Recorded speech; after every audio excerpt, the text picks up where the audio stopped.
L'envie de voyager de Wilhelm et Jacob Grimm. Il était une fois une femme pauvre dont le fils avait grande envie de voyager.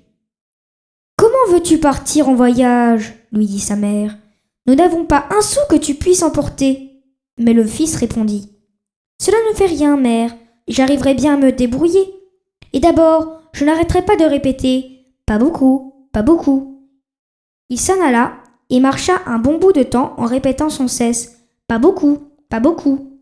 Puis, il arriva devant un groupe de pêcheurs. « Dieu vous aide !» leur dit-il en guise de salut. « Pas beaucoup, pas beaucoup. »« Comment dis-tu, gamin ?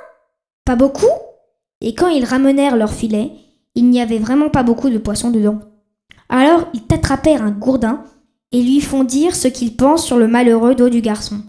« Qu'est-ce qu'il faut faire alors ?» leur demanda-t-il. « Tu dois dire tout plein, tout plein. » Très bien. Il marcha un bon bout de temps, et tout au long il répétait « tout plein, tout plein ». Puis il arrive devant une potence où l'on va pendre un malheureux coupable. « Bonjour, dit le gars, tout plein, tout plein. »« Qu'est-ce que tu nous dis là, mon gaillard ? Tout plein. Est-ce que tu voudrais plus de malandrins sur la terre ? N'y en a-t-il pas déjà assez comme ça ?» Sur quoi le bâton entre en jeu et lui fait entrer la leçon par le bas du dos. « Mais qu'est-ce qu'il faut dire alors ? Que Dieu prenne pitié de la pauvre âme. » Très bien.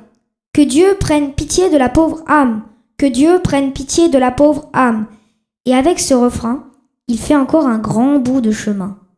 Puis arrive devant l'équarrisseur, qui vient d'abattre un vieux cheval. « Bonjour, dit le jeune gars. Que Dieu prenne pitié de la pauvre âme. »« Que dis-tu là, mécréant ?» s'indigne l'équarrisseur, en attrapant son grand crochet pour lui frictionner les oreilles et lui apprendre un peu à vivre. « Mais que faut-il dire alors ? La charogne gît dans la fosse. » Très bien. Alors, en répétant sans cesse « la charogne gît dans la fosse », il continue sa route. Quand, finalement, il croise une voiture pleine de gens. « Bonjour, dit-il, la charogne gît dans sa fosse. » Mais la voiture, pour l'éviter, verse au fossé. Alors, le cocher bondit avec son fouet et lui en administre une si bonne ration que c'est en rampant qu'il rentre chez sa mère, le malheureux.